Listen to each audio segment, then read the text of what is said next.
Welcome to the show. I'm Jason Whitlock, and I'll tell you why the Mavs scandal is even worse than the Donald Sterling scandal. And I'm Cowherd, and I'll tell you why everybody needs to just stop worrying about the Warriors. Speak for yourself on a Thursday starts now. They getting LeBron? What? What's happening? I'm going to shake the world today. It's our last show of the weekend. We're going to make it happen. All right, hello and welcome. We're joined today by Fox NBA analyst Jim Jackson and NBA champion Eddie House. Let's start in Dallas, where the Mavericks are still reeling from Sports Illustrated's shocking report outlining decades of sexual misconduct in the team's front office. Yesterday, the greatest player in Mavs history, Dirk Nowitzki, had a strong reaction to the report. It's very disappointing. It's heartbreaking.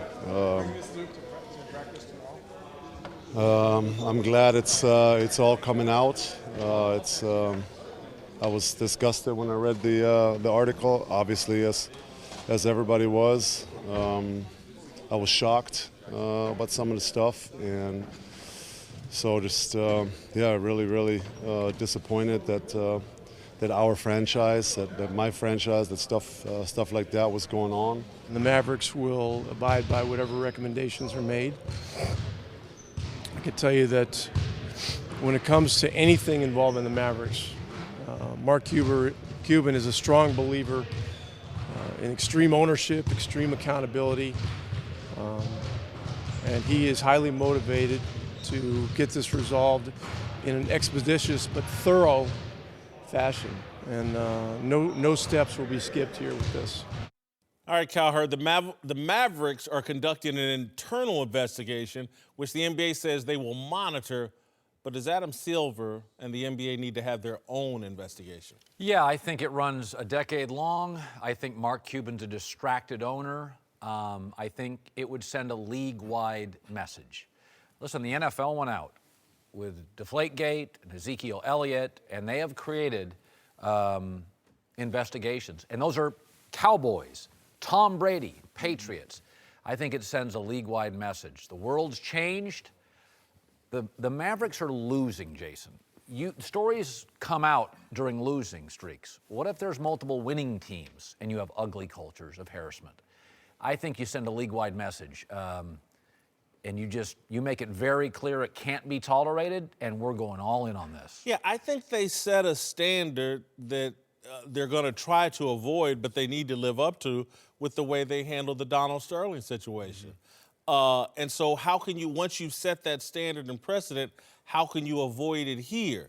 To allow Mark Cuban to pay for, finance his own internal investigation seems laughable to me. And I've been someone who has always been a little bit skeptical of the pedestal we've put Adam Silver on. Oh, the players all love him and he stands for all the right things. Well, now there's a time to make some tough decisions and really go at something serious.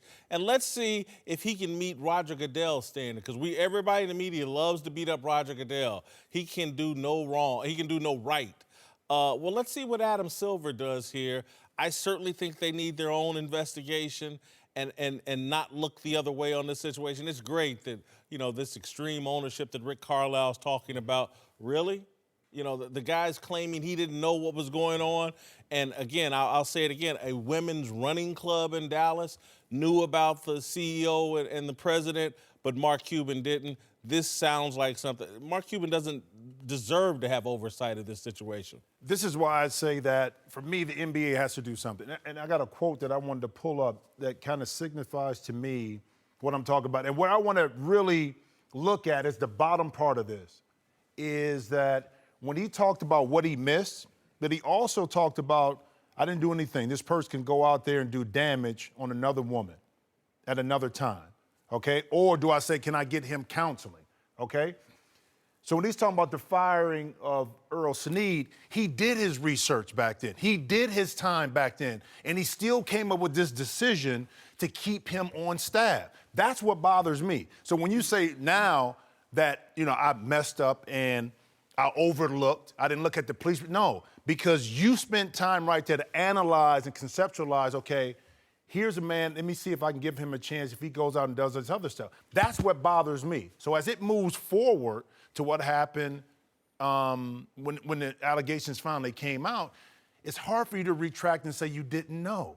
Because you're on Shark Tank always criticizing or really digging into people that want to come in about company. About you got to know your company. You got to know how to run it. You heard Rick Carlisle talking about hands-on. Mark Cuban is always there.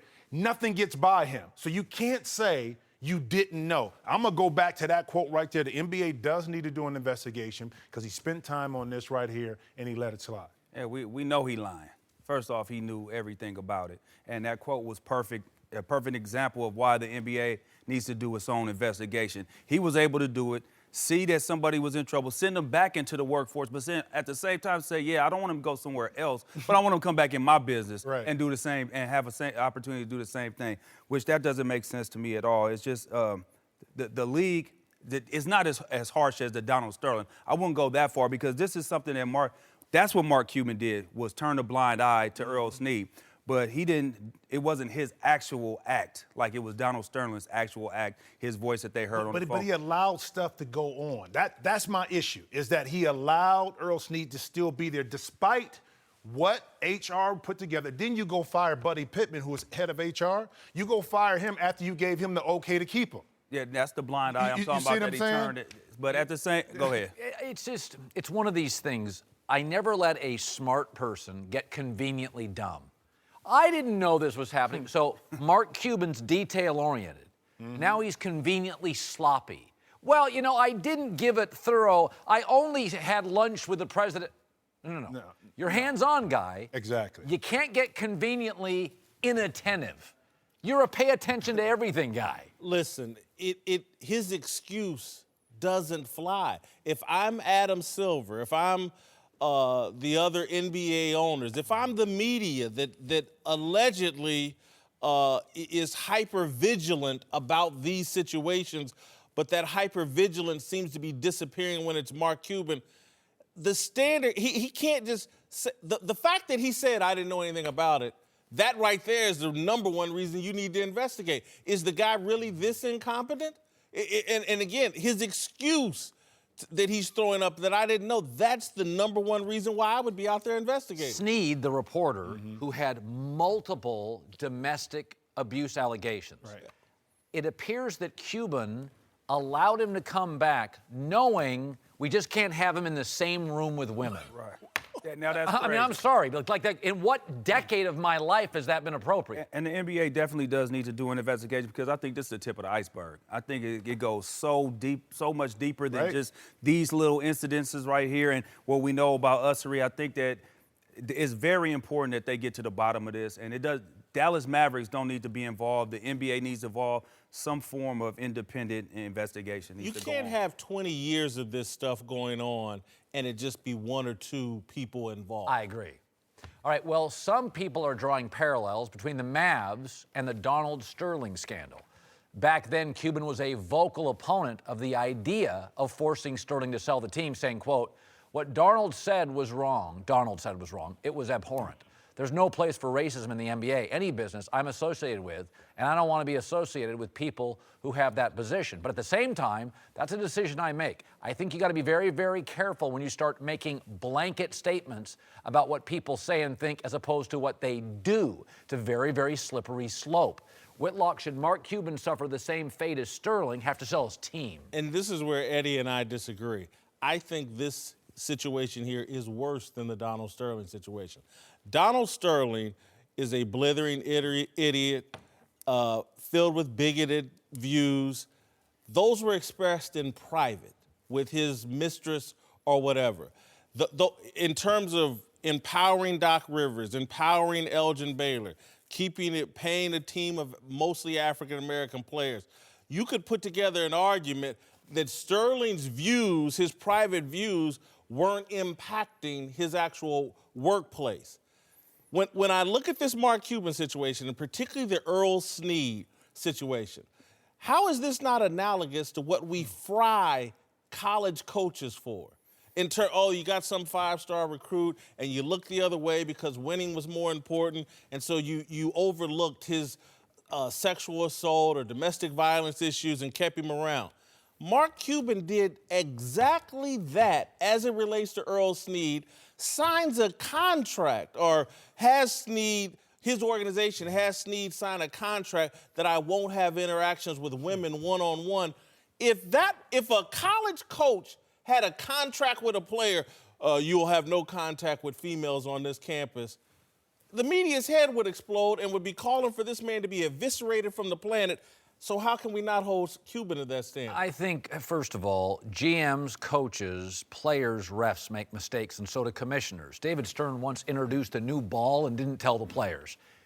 Owners can make mistakes too. Okay, nobody's perfect. When the Sterling thing came out, Darnold had a 30-year reputation, even in the housing market in Los Angeles, of oppressive ownership and housing discrimination. Yes, housing discrimination. Okay, Mark Cuban, for at least the first part of his ownership, was considered a strong steward of the league. He was very pro-player. First guy to go private jets. Fined more than any owner in any sport he was in loud. the history. He was loud. Jerry Jones is loud, but he's a good owner. Jerry's a good owner. He can be loud. He's been fined more than any owner in the history. Again, fined for tanking here recently. Fined for calling into question the integrity of the referees. At war with the commissioner, David Stern, the entire time he's owned this team. I think what's happened with Cuban, Sterling had a 30-year poor reputation. I was not even an NBA beat reporter, and I'd heard horrible stories.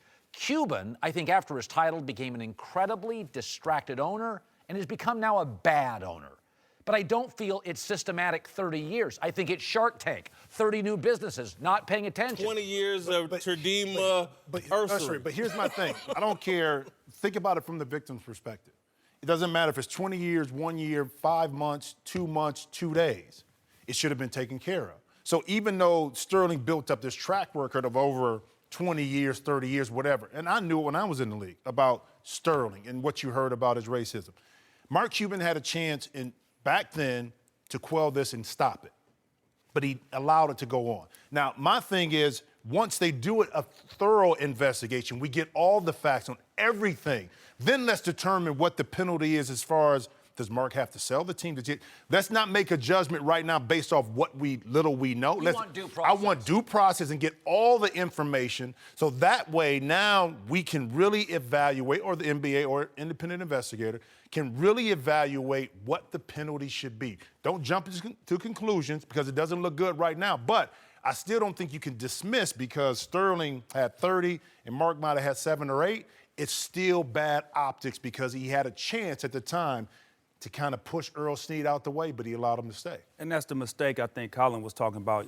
A owner, a GM, they can make a mistake, but was this a mistake that he continuously made? Now, we know what Donald Sterling does. I have personal experience. I was with the Clippers 03, 04. Now, let me tell you, we didn't have a practice facility. We practiced at Southwest. We're a league team. Southwest Junior College, right? Yep. We have no showers, so we come to practice clean, get dirty, and got to put on some clean drawers on a dirty butt. You know what I'm saying? What I'm saying? Then on top. Let me stop you there just for a second, Eddie. Just because I don't want people to think you're analogizing putting on dirty shorts to what women face. No, I'm not at all. What I'm saying, I'm talking about the racism of Donald Sterling, his track record, not only from the top and not only that phone call, he had been doing this to his players, is what I'm trying to say. He's treating us. We have no food after practice or before practice. We have no food on the play. No, I'm not trying to sound like a spoiled athlete or anything. I'm just saying that you can see were treated well. We were not treated well at all. That was. My position is, though, again, those things are difficult, but they pale in comparison. No doubt. Into coming into a hostile work environment where the CEO is sitting down talking about you're going to get gangbanged this weekend. And I was not comparing this to that right there. I was just giving you an example of my experience of the Donald Sterling side of it. That's another compartment that nobody else knew about. So I'm giving you guys an example of that. Now, as far as what he might have made, he could have made a mistake, and this could be something that he's been covering up. And that's why, again, I agree with Jimmy. You got to do your due diligence and see what really is going on. Mark Cuban has been the most accessible owner in the history of sports. You can send him an email and get a response within an hour. People in the media, Earl Snead got his job from emailing Donald Sterling. It's hard for me to believe with this Mark Cuban, with Ussery running around doing what he was doing, that not one woman within that organization no one emailed Mark Cuban. No one put it on his radar that things were out of control in this and if they workplace. didn't- It's hard for me to believe that. And if they didn't, is that telling you they didn't feel comfortable with Mark Cuban because you Mark go. Cuban created the But culture? they couldn't because they went through HR and got basically pushed to the side. That's what happened. They went to, and a lot of times in the workplace for women, and I've talked to a lot of women too that feel they have no voice. And this is what bothers me from that perspective. So as a parent, you tell your child, if you got a problem, you come to me, I'm gonna take care of it, okay? You come or go seek authority and make sure you tell the right people so they can take care of it. So we tell women to do that, and they go to HR, and the head of the head doesn't do anything about it. What are they supposed to do? Right, then they You tend know, not to now come they back talking about, now I'm gonna lose my job, I'm Right. gonna lose my Well, career. that's why we have whistleblower laws for employees that feel they have nowhere to go. Right. Could I make this argument, though? With Sterling, he was directly speaking. He was directly involved in the controversy. With Cuban, he's indirectly involved. Earl he's involved. Sneed He's is involved. involved He's with involved. Earl Sneed Yes. directly. when he gave him that He job got back. in the job. Yep, and He he- was in the loop when he got in trouble. The man got arrested at their practice facility. How Mark you not Cuban- know that? Thank If you get arrested here, I'm gonna know. And I'm not even the boss. And it okay? involved and a I'm gonna know the details of it it. involved a female employee in your company. Again, this is your point about he's overseen a culture that is that toxic that the women feel like they had no place to go. I'm just sorry. This to me is worse than Donald Sterling. Donald Sterling can think a lot of. I know a lot of people that think a lot of dumb, racist stuff. People in my family, I've thought some dumb stuff. I know a lot of people privately that say a lot of dumb things. I don't know a lot of people that would oversee this work environment, would take this Earl Sneed and make him sign a contract, don't interact with women. I don't know a lot of people that would do that. I really don't. And nobody should come to work and be uncomfortable. Oh, period. God, no. This is the Speak for Yourself podcast, and I'm Jason Whitlock. Before the show moves along, I wanted to tell you today's show is brought to you by Buffalo Wild Wings. It's that time again, that familiar crossroads of choosing between basketball and hockey. You can't choose, they're both on. Why are they both on? Relax, we have a solution. Buffalo Wild Wings. Rather than fill your living room with TVs, coming to B-dubs, we've got hockey and basketball on, each playing on dozens of screens so that you don't have to choose. And to complete the trifecta, we can ensure you have access to all the sports, foods you crave. From our selection of America's favorite wings and any of our 21 signature sauces and seasonings to shareable favorites like cheddar cheese curds and fried pickles, you'll have everything you've ever wanted. But wait! We also have a variety of beers to quench your thirst. All the basketball, all the hockey, all the food, and the beer you want. Buffalo Wild Wings. Wings, beer, sports. Please drink responsibly. Now back to the show. Welcome back. Jim Jackson, Eddie House are here. Good first segment. Let's return to the NBA where the second half of the season gets underway tonight with the Warriors looking to straighten things out after going a very un-Warriors-like 4-4 coming into the All-Star break and complaining they were fatigued. Meanwhile, LeBron, oh boy, Whitlock, and your Cavs with all these bit parts are on a hot streak, 3-0 since making a flurry of moves at the trade deadline. Whitlock, who's going to have a better second half? Warriors or the land? Cavaliers. Oh, come on. Cavaliers. Listen, man, and listen, I go to these extremes with LeBron. When LeBron is happy and engaged, he's the greatest force perhaps in the history of sports. And again, he doesn't stay in these zones as long as I would like him to be. But I think he's surrounded with the ideal personnel. No one's going to threaten his authority over the team. He's got guys that can hit open shots that he's going to create for him. I would not be shocked, and I'm prepared to be embarrassed even tonight when they play the Wizards. I would not be shocked if they swept through the second half of this season. Oh, come on. I love swept through. I love this LeBron James. I love the personnel he's surrounded by. Okay. They will have a great second half of the season. First of all, they got the Lakers' fourth and fifth best players and the Utah Jazz's third best players. They got LeBron. Continue.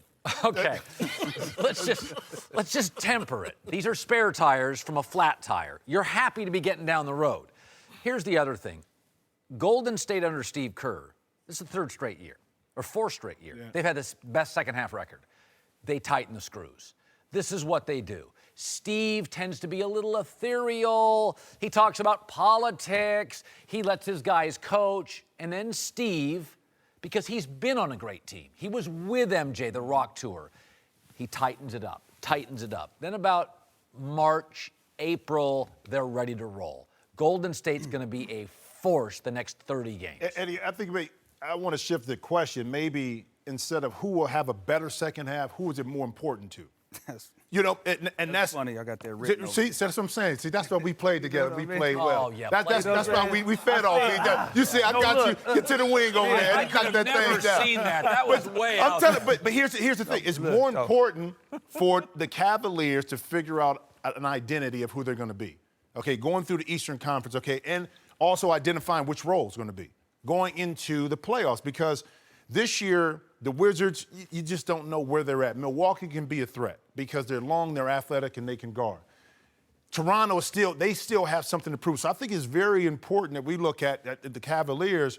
Okay, what is my rotations going to be? Can I play big? Can I play small? How do we communicate on the court? All those things are critical, I think, in the second half of the season, these last 24 games for Cleveland to figure out. You agree with me? I didn't say they're going to sweep through it. No, okay, but I agree with now. And about Steve Kerr, think about this. He played for Lenny Wilkins. He played for Pop. He played for Phil Jackson. Okay, he understands when to turn it on and when to turn. So he has a mixture of a lot of these different coaches, and he understands what buttons to push. But he allows his players. Eddie, I think you know this. He allows his players to have the freedom and control because he trusts them. And again, when you play against Golden State, you're playing against, and people don't underestimate this, 5 to 9 guys with high IQs. So you don't lose a lot when you go to your bench. Well, for me, it's a little flipped. I think the Cavs will have a better second half for this reason. How bad was their first half? They only could get better. They got all these new pieces. They're going to look better. When you watch the Cavs play, they're going to look faster. They're going to look more engaged. Their defense is going to be better. Yeah. So that's going to have them having a better second half than the Warriors. But to me, it is more important to the Warriors this second half because they have slipped defensively this year. And their bench isn't as good as it used to be. So to me, it's more important in these last 24 games for them to make sure that they get their defense back on point, because I think they're 18th right now, get their defense back on point and make sure that the bench players are comfortable, because you can't lead heavy on them top guys all throughout the whole playoff series. Because y'all are missing the key element here in terms of what LeBron James' ultimate goal is, to catch Michael Jordan. Well, he ain't never doing that. I'm telling you, LeBron believes this, and he's right to believe this.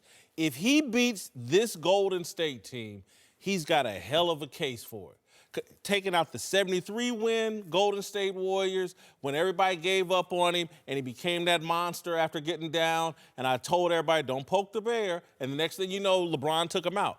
He has a chance if he takes out the Kevin Durant, Golden State Warriors. That's his. I dropped the mic and said, did Mike do this? 73 wins. One of the great teams of all time with these 4 superstars, and I took him out. Did Mike ever do that? Okay, but you're he forgetting set the record and won the championship. He had the record before the 72, right? Okay, you're forgetting in a month. They won it. In a month, Cleveland's going to have another headache. Kevin Love comes back. So what happens for a month if they're rolling? And now I've got a guy that wants 17 shots a game. I don't think Kevin will be a headache because he's going to feel re-energized too by what they have, and his role I think is going to expand in regards to his importance to be that pick and roll, that pick and pop guy. He's going to be the guy that if they need a bucket on the post, they can put in there. If they need a guy to spread the court, even when they go small and match up, I think him watching from the sideline gives him a different perspective. And I do believe this. LeBron is no dummy. He knows how important Kevin Love is to the Cavs if they ultimately want to beat Golden State. Yeah, Kevin Love, again, he's not a guy that, ruffles the feathers. You know what I mean? He comes in, even because he was the best player all year this year, the second best player for them this year. And people were shooting at him, and he kind of just stayed calm, didn't say anything. So I don't think he's the type of guy that's going to come in and want, I need my shots back. He's going to work himself back in, and I think LeBron understands that. I think his teammates understand that. I think the coaching staff understand that. You get very emotional. You're really on this thing It's now. not an emotional thing. it's LeBron's resume. He's been at this for 14, 15 years. Yeah. When the guy is smiling and happy, the sky's the limit. Like, to keep your phone on tonight. When they trail by 13 in the third. The Wizards ain't got a chance. That's a 15-point game. If you didn't pay for Valentine's with my last Cavaliers pick, pay for it tonight. All right, welcome back. Jim Jackson is back. We're joined now by Fox NFL analyst Mark Schlereth. Let's move to the NFL and Lamar Jackson, who's become something of a lightning rod since former general manager Bill Polian suggested the Heisman winner move from quarterback to wide receiver for the NFL draft. Polian's comments have caused some pushback, and now a blogger at a website called Sports Not is actually suggesting Jackson should skip the 40 at the NFL Combine, writing, quote, Jackson should refuse to run as a means to send a message to NFL clubs that they need to value him as a passer rather than a guy who can blaze up the track. Cowherd, should Lamar Jackson really consider skipping the 40? That's idiotic. It's a talent show. Go show your talent. If you can run a 4.3, you just go run it. Because, by the way, that won't necessarily make a GM go, all right, you're a receiver. That's going to make at least a handful of GMs go, listen, man, the Wildcat has worked for a while. We got read option stuff. I mean, I think if you run an all-time 40, somebody's going to say he's too good an athlete not to have on my roster. What I would like to say to Lamar Jackson, if he's watching or someone knows him, could pass this advice on to turn off the internet, turn off TV. You're about to hear so much dumb advice from people that want to make a name for themselves, want to make this a racial issue. Just block it all out. Surround yourself with football people, because there's going to be a lot of non-football people with a lot of bad advice that will end up costing you money. You don't want to go into the NFL with some chip on your shoulder that you're somehow a victim of a system that can't stand you, because that's just not the case. There's too much money to be made in the NFL for a coach or a general manager to sit around and say, you know, I'm going to screw over this black dude. Trust me, their wives want them employed and collecting that money. Whoever can help them win in whatever position, that's what they're about. Please, Lamar, don't listen to the idiots. The idiots talk Colin Kaepernick out of about $10 to $15 million this year. Go talk. You don't want to end up that guy. Bill Polian is a friend, and he is a great evaluator, 6-time Executive of the Year in the National Football League. He's put together a bunch of Super Bowl teams. He happens to have a great eye for talent. And the other thing that he understands, probably better than anybody else, is you have to understand the way the league is structured. And here's how the league is structured. We don't care to develop anybody because we are not fully invested. In the last collective bargaining agreement, they agreed to a rookie wage scale. So you draft a kid, you draft him late in the first round, 25th overall, go to Paxton Lynch in Denver. Paxton Lynch is throwaway right now for the Denver Broncos. They've moved on. After 2 seasons, they have moved on. Why? Because they've invested $9 million. You know where they got it? From the couch cushions in the front office. Oh, here's $9 million. Boom. That's it. It's done. So if you don't have an investment, what Bill Polian is saying is, listen, young man, you've got such a skill set. You could make millions upon millions upon millions, but you are behind the 8 ball because you come from a university that has spread offense, that you're not developed into an NFL quarterback right now. You've got supreme gifts, God-given gifts to play whatever you want to play. Your best chance to make it in this league and to make it long-term in this league and to develop in this league is to play a different position. So he's giving him sound advice, saying this is the way a lot of evaluators are going to look at you, and if you want to make this a big-time career worth millions upon millions of dollars, your best avenue is to go this direction. Well, I'm going to look at it like Terrell Pryor. From perspective of he had size, he had the arm, but they thought about him in a different light when he came to the NFL in regards to an NFL-type quarterback. Now you look at him longevity-wise, what he's able to do as a receiver. Now he's extended his career. I'm going to go back to your point, too, Jason. It's all about who you surround yourself with. If you're going to hire agents to represent you, that you trust, that's who you need to listen to. You need to embody that and say, okay, this is our goal, this is our path, this is what we're hearing. Right. This is what I suggest you do. Because if I'm going to pay you to be my representative, I'm going to trust that you're going to lead me in the right direction, not only for the short term in my career. I'm not looking at these first few years after my rookie contract, but how can I extend my playing career 10, 15 years? Right. And I got to do that by trusting who I have. Bill Polian was saying, hey, Terrell Pryor, if you would have gone from day one as a receiver like many people had said you should, You'd have been your far second above, contract, right? you'd have gotten paid. I bet you Julian Edelman will make more money than Terrell Pryor. Julian Edelman was a quarterback in the Mid-American Conference. Hines Ward. He went straight to the receiver position, and I don't know this factually. I guarantee he'll make more money than Terrell Pryor, who started as a receiver late. Rich McKay, Atlanta Falcons, Sure. former Tampa Bay Super Bowl builder, told me one time as he demanded all his scouts, regional, national, give him examples. So if you drafted a player, give me 3 he reminds you of. Right. Baker Mayfield is clearly Manziel. You would be doing a disservice to your owner if you said, we're going to draft Baker Mayfield. Okay, here's the downside. He's a lot like Manziel. I can't look at Lamar and not see a little RG3. Art Briles, Bobby Petrino. Brilliant offensive coaches. All their quarterbacks are tremendous. I mean, all those Baylor quarterbacks are great. Tremendously gifted athletes who are pretty thin. RG3 got hurt early. I would owe my owner to say, listen, the prototypes of who Lamar is, one of them's RG3, and he was a huge bust. You'd have to do the same thing with Baker Mayfield if you draft him in Denver. Better advice is don't throw in the combine. Run.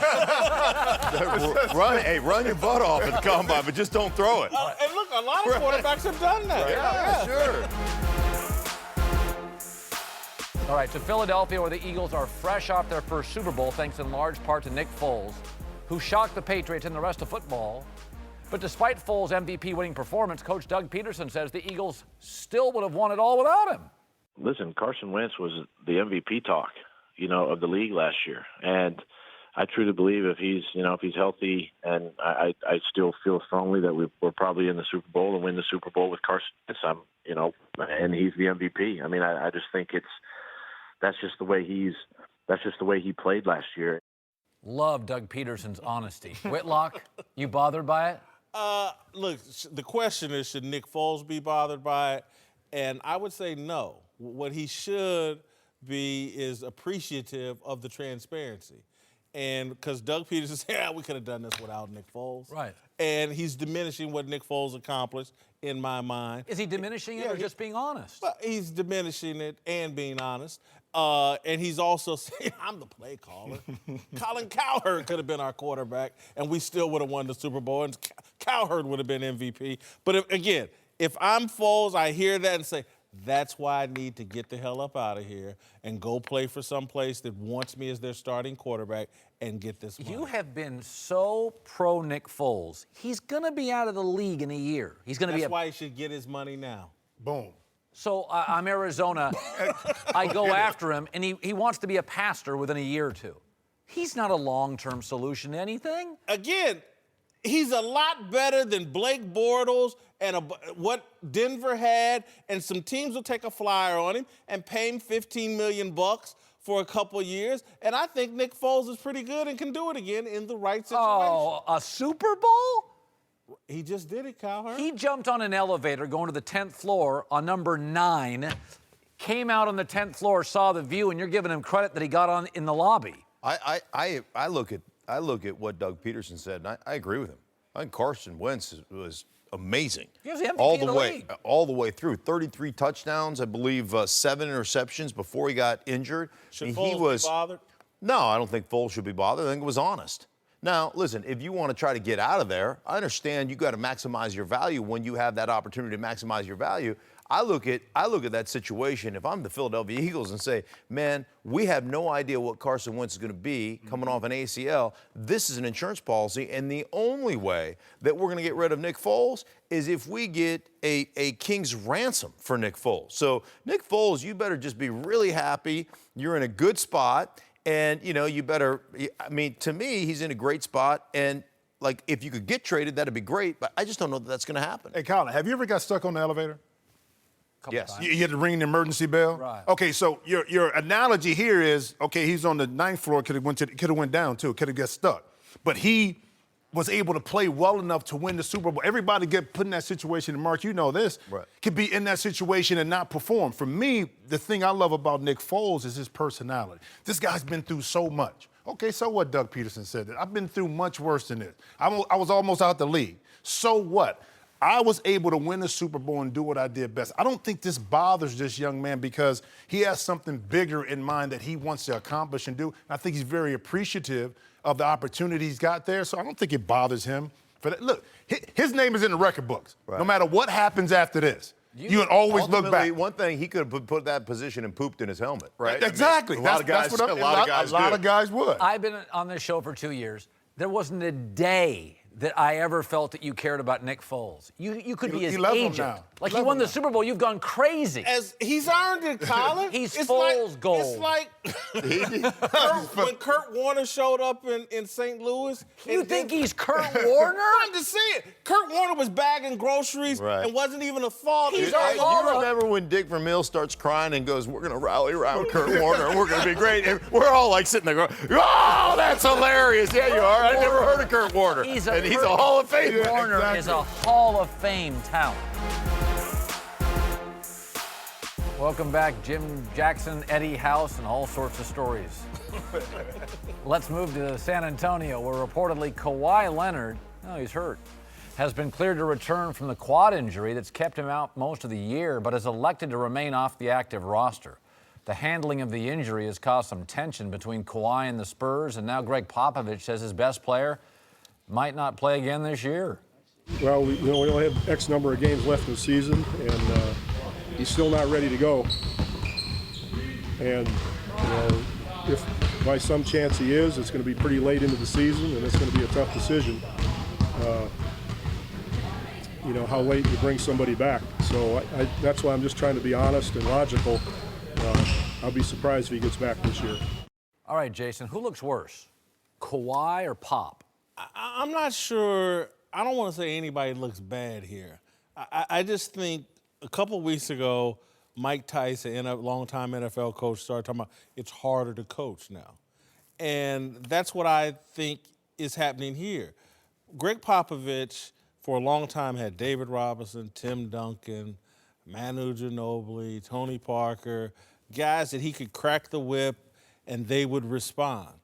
I think in this current iteration of the superstar athlete, it's hard. I think Pop and the organization feel like Kawhi is healthy enough to play. Kawhi doesn't think he's healthy enough to play, and he ain't going to play. I think Kawhi doesn't look great because the Spurs are a 3 seed without him. And by the way, they don't have a history of having systematic problems. They're pretty buttoned up. Now they've got a real problem. I think Kawhi came into this league pretty unheralded but athletic. And very early on, people were like, he doesn't talk. He's nonverbal, a little different. Now all of a sudden you have a problem on a franchise that doesn't have problems. By the way, they're good without him. He was compared to LeBron, but he's become the anti-LeBron. He doesn't communicate. He doesn't pass. He's hurt regularly. I think he's gone from this next star to an enigma. He feels like an enigma to me. That's true, but he can play. I'd want him when healthy. Mm-hmm. Well, between who looks worse, I wouldn't say either one. I'm with you with that, but I have to lean to Kawhi. You know your body. And he went to the medical staff, and they cleared him to play. He got hurt again. Then he goes seeks a second opinion, which to me seems like he doesn't trust his medical staff. And about the rehab. He's telling, man, this doesn't feel right when I'm rehabbing.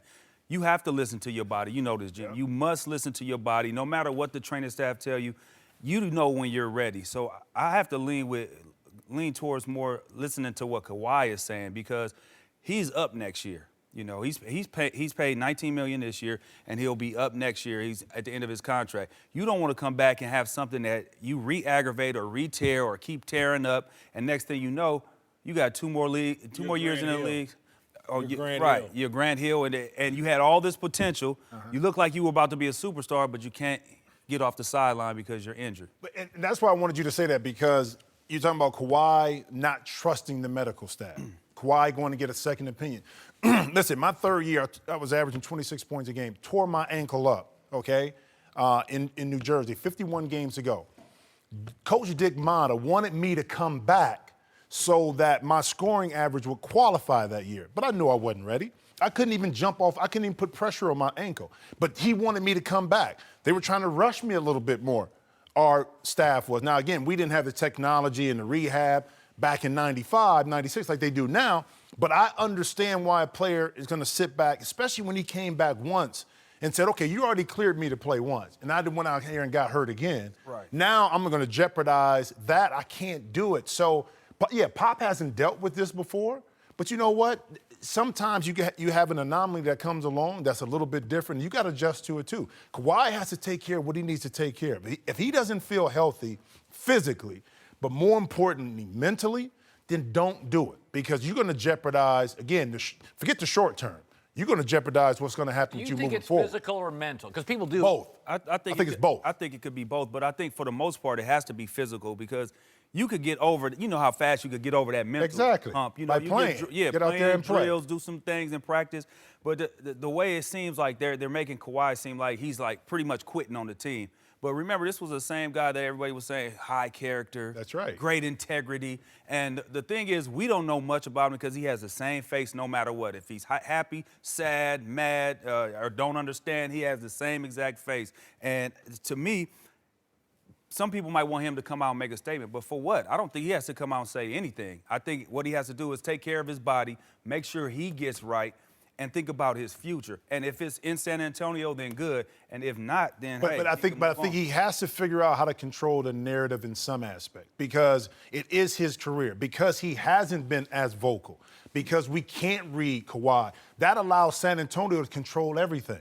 Okay, they can put, if they want to, you know how it is in the league. If they want to put some things out on you, they can put it out. Pop's been very pro player. No, I'm not saying that he will, but again, look at Pop's body language and what he's saying. Oh, I know. You don't think he's disappointed? Oh, you can tell he's totally so he doesn't necessarily have to say it. I'm a body language person and I read people that way. He is but how he talks about it and his face is down, he's not looking directly in the camera. Oh, he's not happy about it. You don't think Pop's pro player? He was the first guy to give stars rest. Well, again, that's a strategy, and that's about having older players. I don't think he's anti-player, but he's an old-school coach, and they will put pressure on you when they think, no, you're just hurt. You're not injured. Exactly. He'll put pressure on him. And Kawhi Leonard saying, no, man, I got $30 million, $100 million on the line. I've seen Grant Hill. I've seen great players before force an injury, and the next thing you know, they never live up to their full potential. I tend to side with Kawhi Leonard.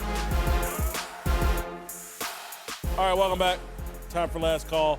Let's move to the NBA, where Adam Silver just floated the idea of reorganizing the playoffs, taking the top 8 teams from the East and West and seeding them 1 to 16, regardless of the conference.